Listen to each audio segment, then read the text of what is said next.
오늘 하나님의 말씀 읽겠습니다. 하나님의 말씀은 마태복음 5장 13절에서 읽겠습니다.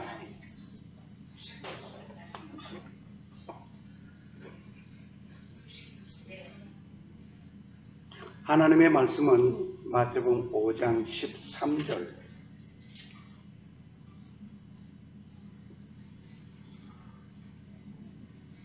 몸이 우약고 글자가 안 보인다니까. 우약고 갑자기 아름아름하시면서 5장 13절. 너희는 세상의 소금이니 소금이 만일 그 맛을 잃으면 무엇으로 짜게 하리요?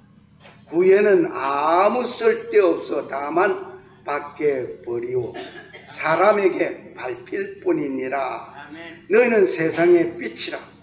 산 위에 있는 동네가 숨기지 못할 것이요 사람이 등불을 켜서 말 아래 두지 아니하고 등경 위에 두나니 이러므로 집안 모든 사람에게 비치느니라.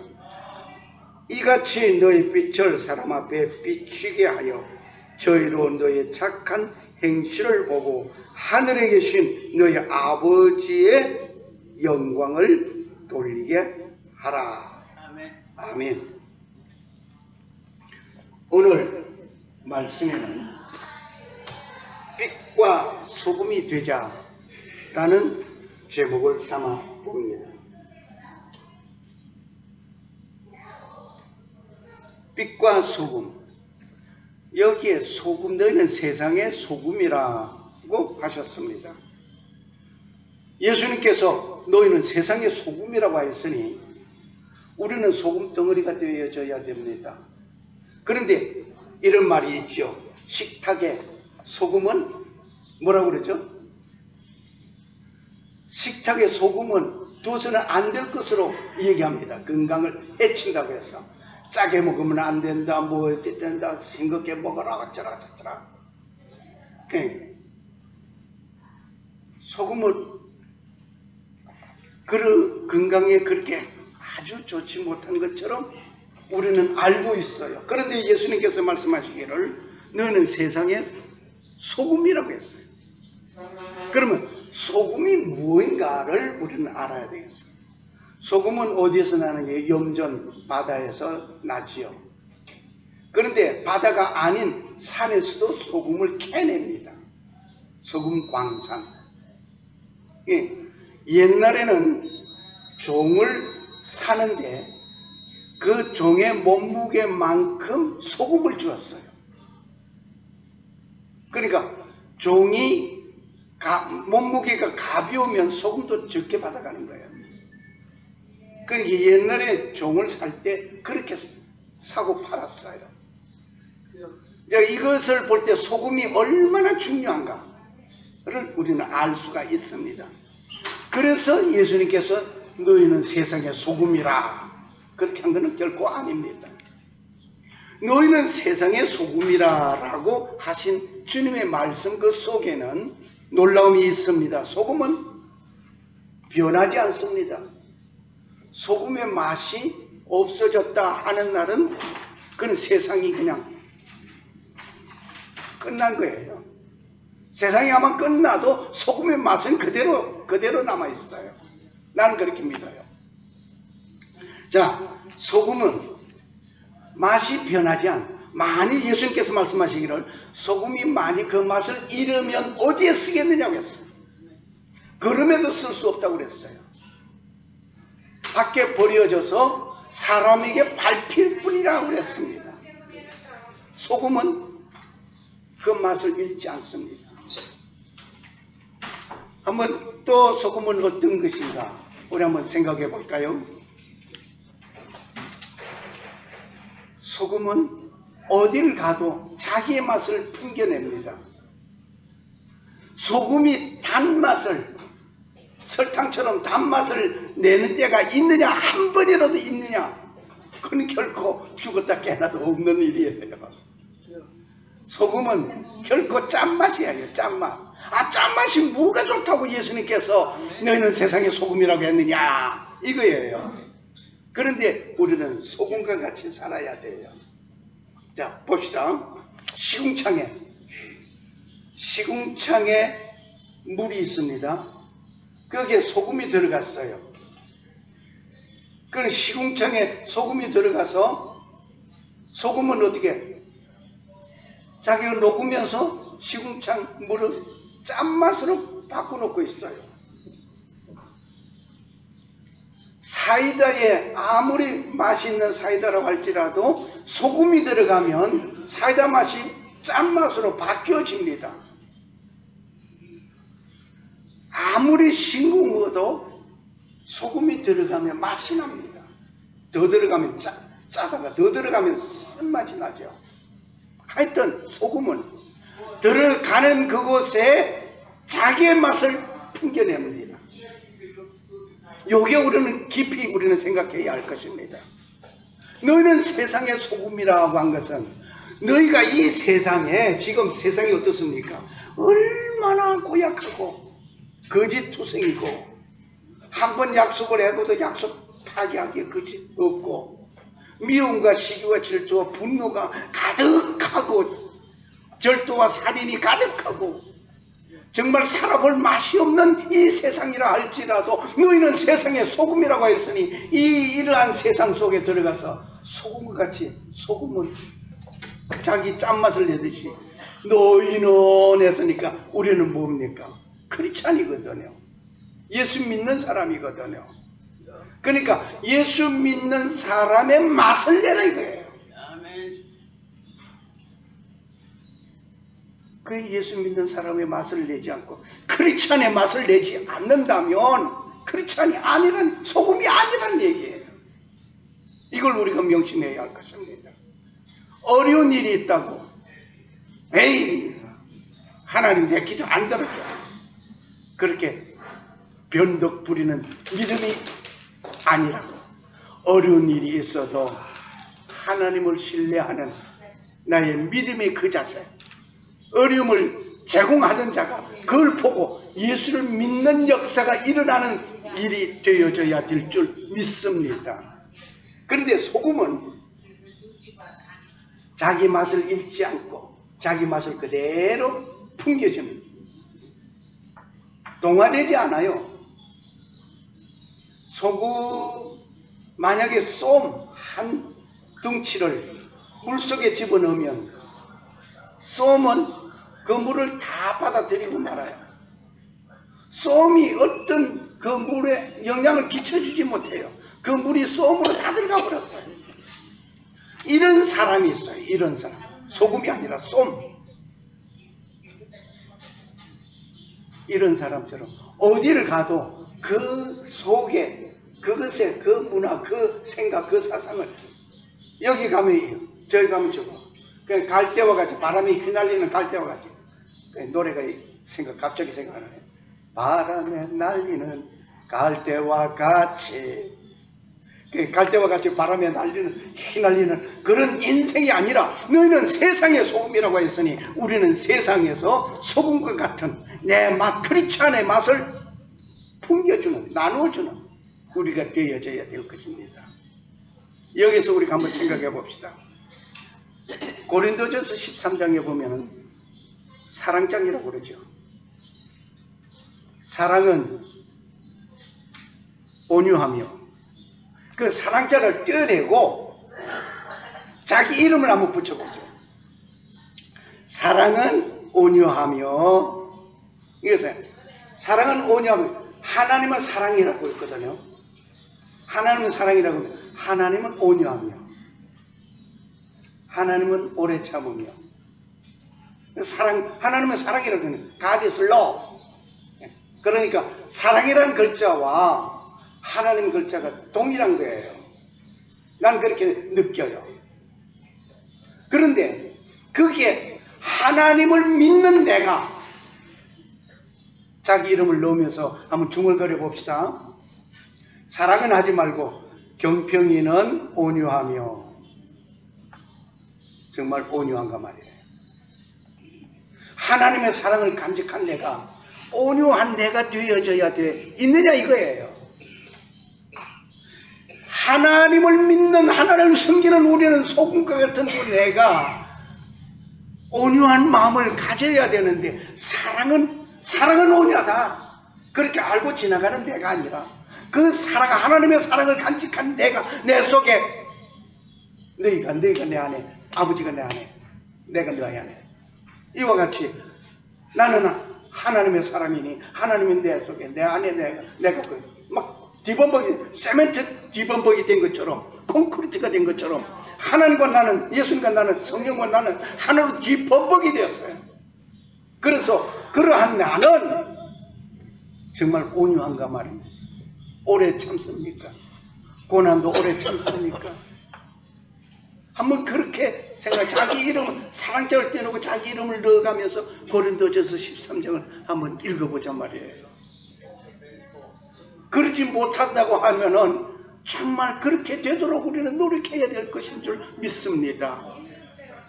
그저 내 고통스러운 거, 내 힘든 거 그것만 쳐다보고 있으면은 더 힘들어요.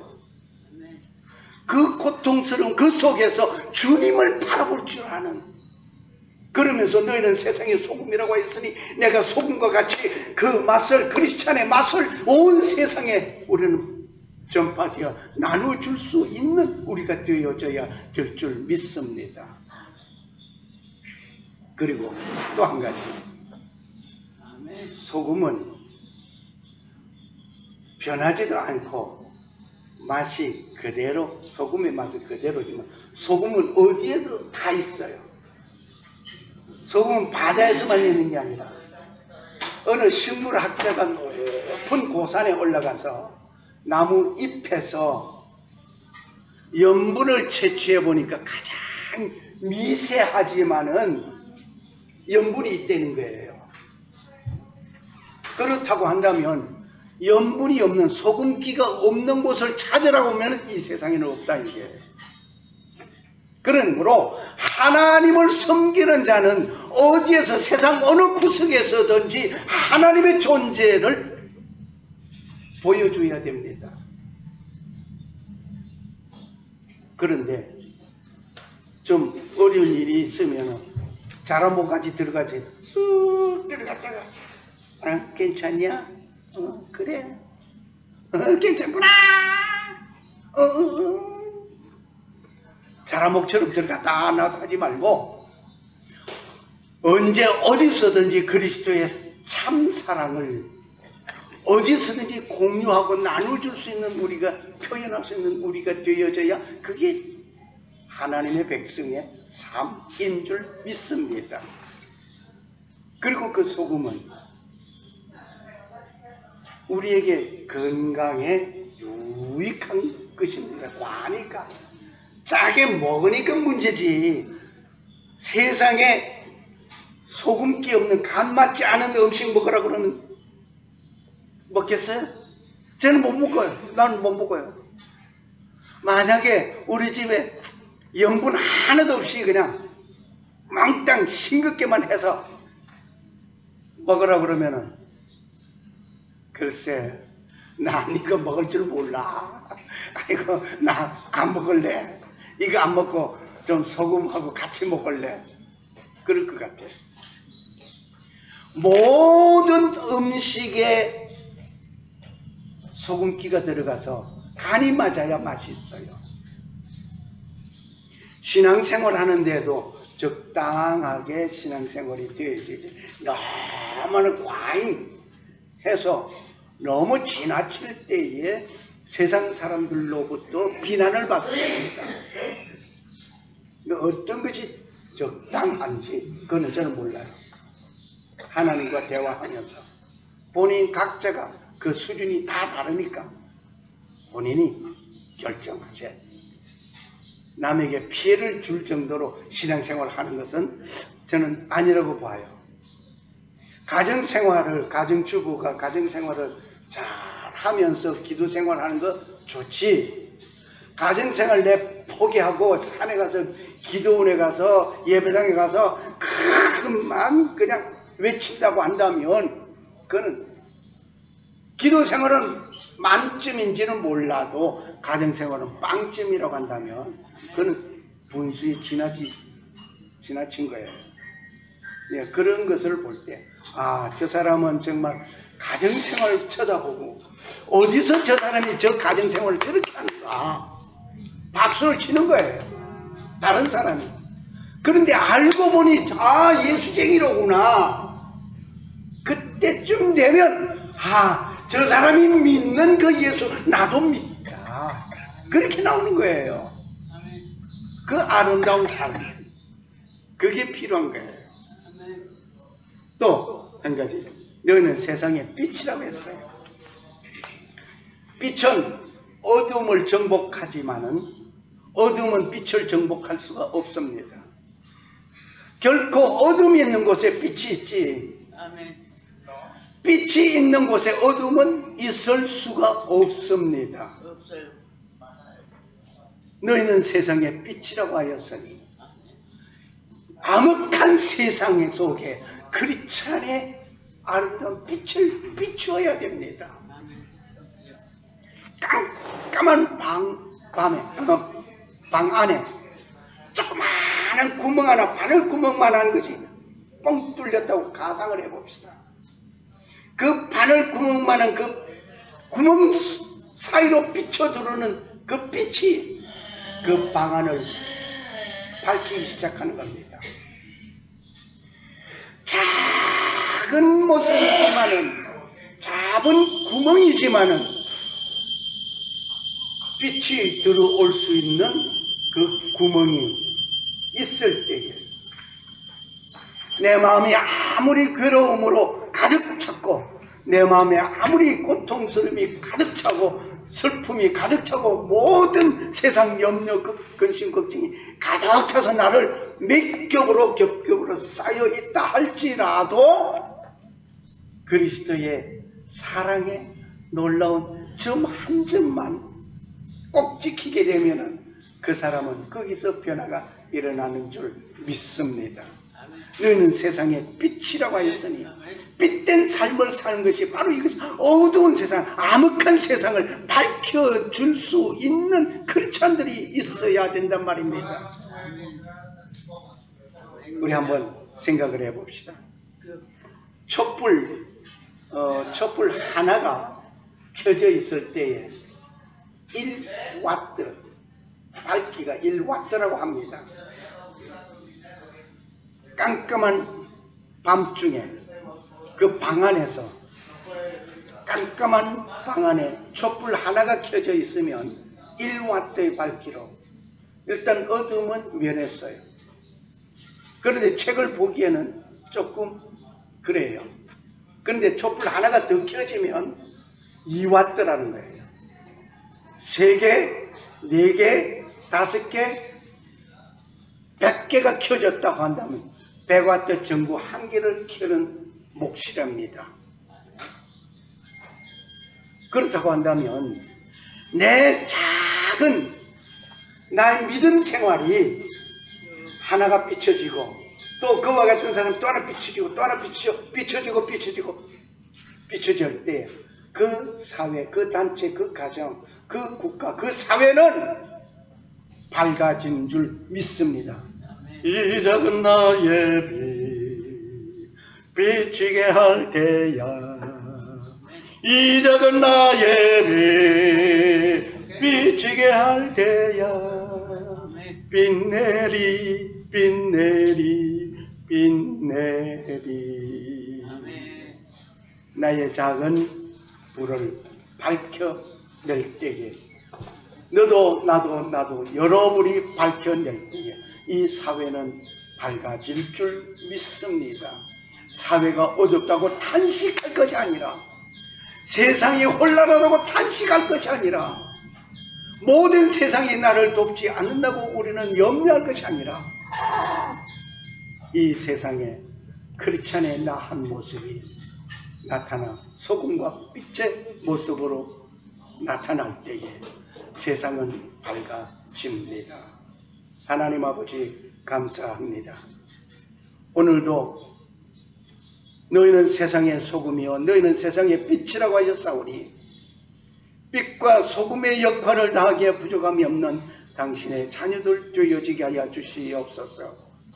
지금은 성도를 지키시고 은혜 베푸시고 평강 주시기 원하시는 성부 하나님 아버지의 사랑과 나의 죄와 허물을 용서하시기 위하여 십자가에서 못 박혀 돌아가신 예수 그리스도의 은혜와 다시 오실 제름의 주 예수 그리스도를 고대하는 자와 성령의 교통하시고 충만하심이 빛과 소금의 역할을 다하며 살기를 원하는 저들 머리 위에 이제로부터 영원토록 함께 계실지어다.